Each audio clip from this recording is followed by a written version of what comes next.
কোরআনুল কারীমের মধ্যে আছে, মক্কার কাফেরদের এক সর্দার উকবা ইবনে আবি মুঈত, এই নাফরমান একদিন নবীজির সামনে, তার মক্কার কুরাইশদের উপস্থিতিতে নবীজি তার ঘরে গেছিলেন, মেহমানদারি দাওয়াত দিছে, তো সবাই হাত ধুইছে খাইতে, নবীজি হাত ধোয় না। উকবা বলতেছে, মুহাম্মদ হাত ধুচ্ছ না কেন? নবী বলে, চাচা আমি হাত ধুইব না, খাবার নেব না যদি আপনি কালেমা না পড়েন। উকবা বলে, হায় মুহাম্মদ, তুমি তো আমার আটকায় দিলা, এখন যদি মেহমান ফিরাই দেই তোমাকে, তাহলে গোটা মক্কায় ছিচি পড়বে, সর্দারের ঘর থেকে মেহমান না খেয়ে চলে গেছে, এটা তো আমি সইতে পারি না, যাও কালেমা পড়ে নিলাম। কালেমা পড়ছে, পরে নবীজি খানা খাইছে, নবীজি চলে গেছে।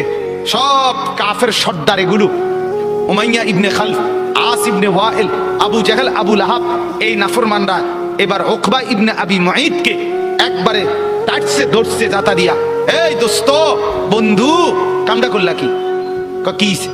একসাথে বন্ধুত্ব, একসাথে চলি ফিরি, আজকে এত বছর একসাথে বন খাই, একসাথে বিড়ি খাই, একসাথে গপ মারি, একসাথে মানুষের বেড়িতে দিকে ফিসে ফিসে হাঁটি, আজ এতদিনের সম্পর্ক আমরা সব সিটারি একলগে করি, সব বাটফারি একলগে করি, তুমি কামটা কি করলা? এতগুলো বন্ধুর ইজ্জতের দিকে না তাকাইয়া মুহাম্মদের কালেমা পড়ে ফেললা। দোস্ত মনে তো চাইছিল না, বিপদে তো পড়ছি, তোমরাই দেখছো, কালেমা না পড়লে সে তো চলে যাবে, তাইলে তো আমার বদনাম হবে, মেহমান ফিরে গেছে, সেটা তো আমি চাচ্ছিলাম না। অন কি করতাম কও? যদি বন্ধুত্ব টিকাইতে হয় আমাদের সাথে, তাইলে এখন গিয়া মুহাম্মদের সামনে নিয়ে গিয়া থুতু মারবা আর মুহাম্মদের কালেমা মুহাম্মদকে ফিরাই দিবা। এই জানোয়ার, এই বেঈমান গেছে ঠিকই, গিয়া রাসূলুল্লাহ সাল্লাল্লাহু আলাইহি ওয়াসাল্লামের সামনে থুতু মেরে এরপরে বলছে, মুহাম্মদ তোমার কালেমা তোমাকে ফেরত দিলাম।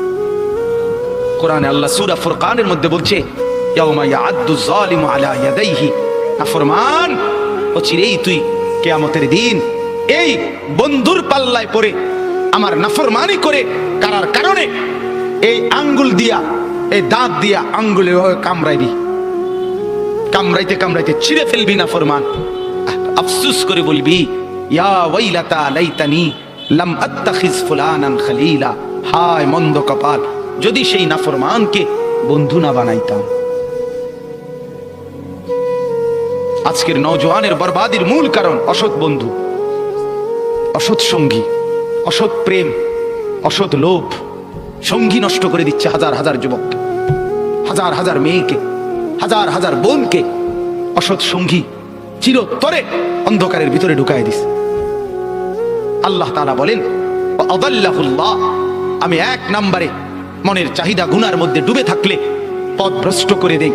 দুই, ওয়া খাতামা আলা সামঈহি ওয়া কলবি, অন্তর এবং দিল, এই অন্তর এবং কান, এই দুইটার মধ্যে মোহর মেরে দেয়, মোহর একবার সিল মেরে দেয়, এই দ্বিতীয় শাস্তি।